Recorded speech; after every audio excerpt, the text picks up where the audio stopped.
اگلی سورت جو ہے اس کا نام سورت النحل ہے. نحل کے معنی شہد کی مکھی کے ہوتے ہیں. اس کے اندر اللہ کی ایک بڑی عجیب و غریب قدرت ہے. اللہ پاک فرماتے ہیں وَأَوْحَىٰ رَبُّكَ إِلَى النَّحْلِ. اللہ نے شہد کی مکھی میں کہ جی میں ڈال دیا کہ تو جا اور پھلوں کو چوس. عجیب بات یہ ہے کہ شہد کی مکھی چلتی ہے یہاں سے اپنے چھتے سے اور دور دراز جاتی ہے اور واپسی میں راستہ بھی نہیں بھولتی، بآسانی اپنے چھتے تک پہنچ جاتی ہے. آپ اگر اس کا چھتا دیکھیں تو ایسے معلوم ہوتا ہے جس طرح کسی انجینئر نے بنایا ہے. بڑے عجیب عجیب اس میں خانے ہوتے ہیں. پھر اس سے نکلنے والا جو ہوتا ہے وہ شہد ہوتا ہے، لیکن وہ اگر ڈنگ مار دے تو وہ بڑا زہریلا ہوتا ہے. یہ سب اللہ کی قدرت کے نشانات ہیں. جیسے اللہ پاک نے اس سے پہلے فرمایا کہ من بین فرث مدم لبنا خالصا سائغا للشاربین. ہم نے یہ جانور جو ہے مثلا بھینس ہے، گوبر اور خون کے درمیان سے خالص دودھ تمہارے لیے نکالا. اس کو مظاہر قدرت کہتے ہیں. جو ذات ایسی کامل القدرت ہے، ایسی بڑی قدرت والی ہے، عبادت کی مستحق بھی وہی ہے، اور اسی سے تم اپنی ہر حاجت کو مانگو، وہی تمہاری حاجت کو پورا کرے گا. اس سورت کا ابتدائی حصہ وہ اس میں اللہ پاک نے اپنی توحید کا بیان کیا ہے، بعد میں اس کا نتیجہ بیان کیا. الہکم الہ واحد، تمہارا معبود ایک ہی تمہارا معبود ہے، اس واسطے اس کے اوپر یقین رکھو. مشرکین نے ایک بات کہی تھی بڑی عجیب، اللہ نے اس کا جواب دیا. فرمایا وقال الذین اشرکوا لو شاء اللہ ما عبدنا. مشرکین کہتے ہیں اگر اللہ چاہتے کہ شرک نہ ہو تو ہم عبادت نہ کرتے.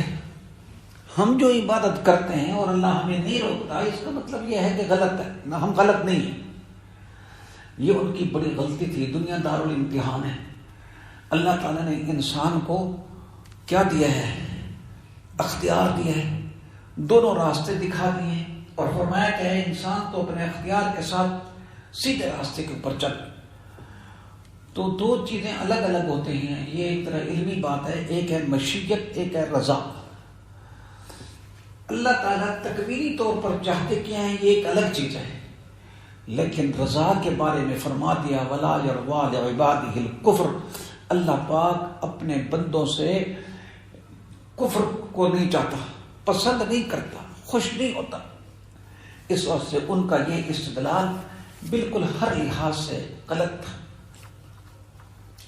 اس صورت کے اندر حج جل شانہ نے مشرکین کے اندر پائی جانے والی ایک غلط عادت، غلط رسم، اس کا بڑا رد کیا. فرمایا وَيَجْعَلُونَ لِلَّهِ الْبَنَاتِ. وہ اللہ کے لیے تجویز کرتے ہیں لڑکیاں. کہتے تھے کہ فرشتے اللہ کی لڑکیاں ہیں. قرآن نے کہا سبحانہ، اللہ کی ذات پاک ہے. اولاد کی نسبت کرنا اللہ کی طرف یہ عیب ہے. اللہ کی ذات عیب سے کیا ہے؟ پاک ہے. پھر قرآن نے کہا عجیب بات ہے، اللہ کے لیے تو لڑکیاں تجویز کرتے ہیں وَلَهُمْ مَا يَشْتَهُونَ، اور ان کے لیے وہی ہے جو پسند کرتے ہیں، یعنی اپنے لیے لڑکے تجویز کرتے ہیں. اللہ، اس کا مطلب یہ نہیں ہے کہ الیاذ باللہ اگر اللہ کے لیے لڑکے تجویز کرتے تو اللہ خوش ہو جاتے. نہیں، بلکہ اس کا مطلب یہ ہے کہ جس چیز کو خود تم اپنے لیے پسند نہیں کرتے، اللہ کے لیے وہ تجویز کیسے کرتے ہو؟ پھر قرآن نے ان کا حال بیان کیا وَإِذَا بُشِّرَ أَحَدُهُمْ بِالْأُنثَىٰ ظَلَّ وَجْهُهُ مُسْوَدًّا وَهُوَ كَظِيمٌ. جب کسی کو کہا جاتا ہے کہ تیری لڑکی پیدا ہو گئی ہے، اس کا چہرہ بے رونق ہو جاتا ہے، وہ غم سے گھٹا پھرتا ہے.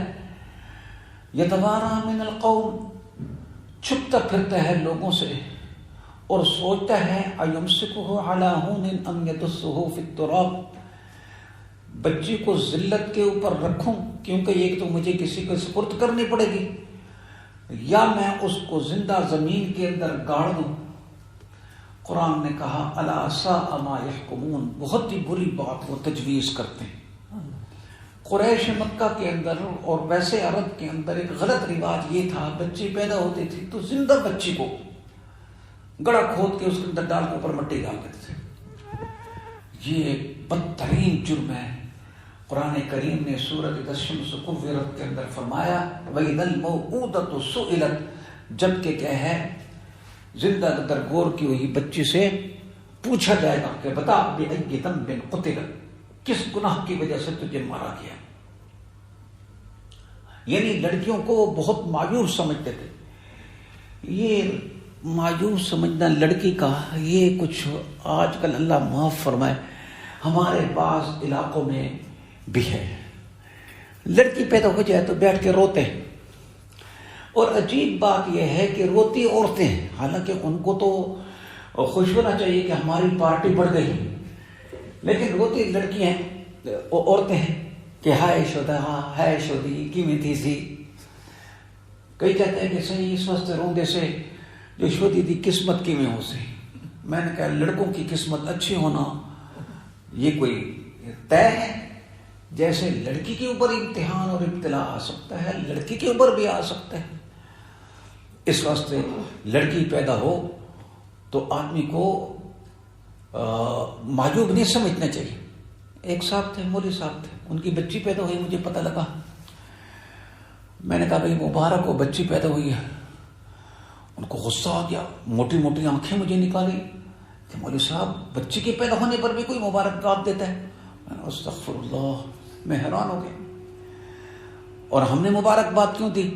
وہ اس لیے کہ الحمدللہ میری مدینہ منورہ میں بچی پیدا ہوئی۔ میں نے آ کے حضرت قاری فتح محمد صاحب رحمہ اللہ سے عرض کیا کہ حضرت اللہ نے بچی دی ہے، فرمایا مبارک ہو، میں خود چلوں گا اس کے کان میں اذان دینے کے لیے۔ ہم نے تو بزرگوں کو یوں دیکھا ہے، بچی پیدا ہو رحمت آتی، جو ہمدردی بچیوں میں ہوتی ہے بچوں میں کہاں۔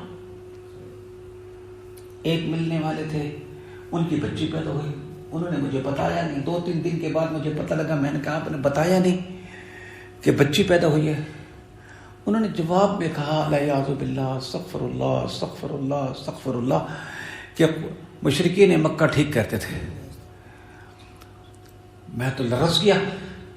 میں نے آ کے مفتی صاحب سے کہا، مفتی صاحب نے کہا ان سے کہو ایمان کی تجدید کر لیں، اس واسطے کہ اگر مشرکین مکہ خدا نخواستہ ٹھیک تھے تو پھر قرآن کی تو تکذیب ہو گئی۔ لیکن آج کل کوئی اپنی غلطی کو ماننے کے لیے تیار نہیں ہے، جو کچھ ہو جائے۔ اس واسطے بھائی اللہ جو دے اس کو نعمت سمجھو۔ اللہ تعالیٰ فرماتے ہیں یَهَبُ لِمَن یَشَاءُ إِنَاثًا وَيَهَبُ لِمَن یَشَاءُ الذُّکُورَ، اللہ جس کو چاہتے ہیں بچیاں دیتے ہیں، جس کو چاہتے ہیں بچے دیتے ہیں۔ بچی کا اللہ نے ذکر پہلے کی۔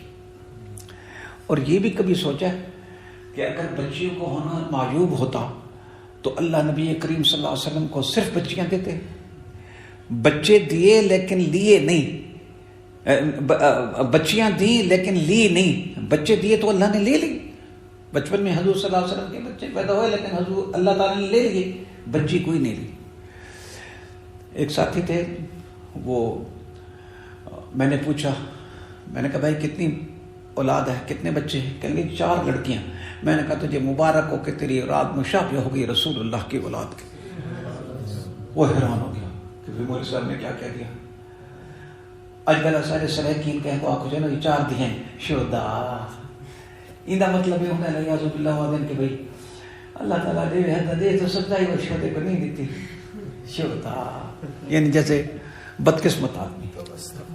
استغفر اللہ استغفر اللہ استغفر اللہ، ایسی باتیں نہیں کرنی چاہیے۔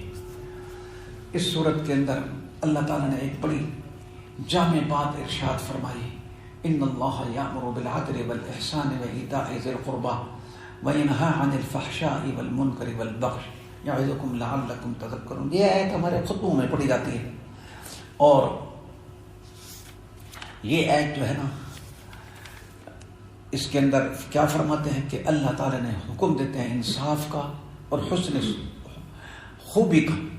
احسان کا معنی ہے خوبی اور کمال کا۔ رشتہ داروں کے حقوق ادا کرو، فحش باتوں سے، گندی باتوں سے بچو. نصیحت کرتا ہے کہ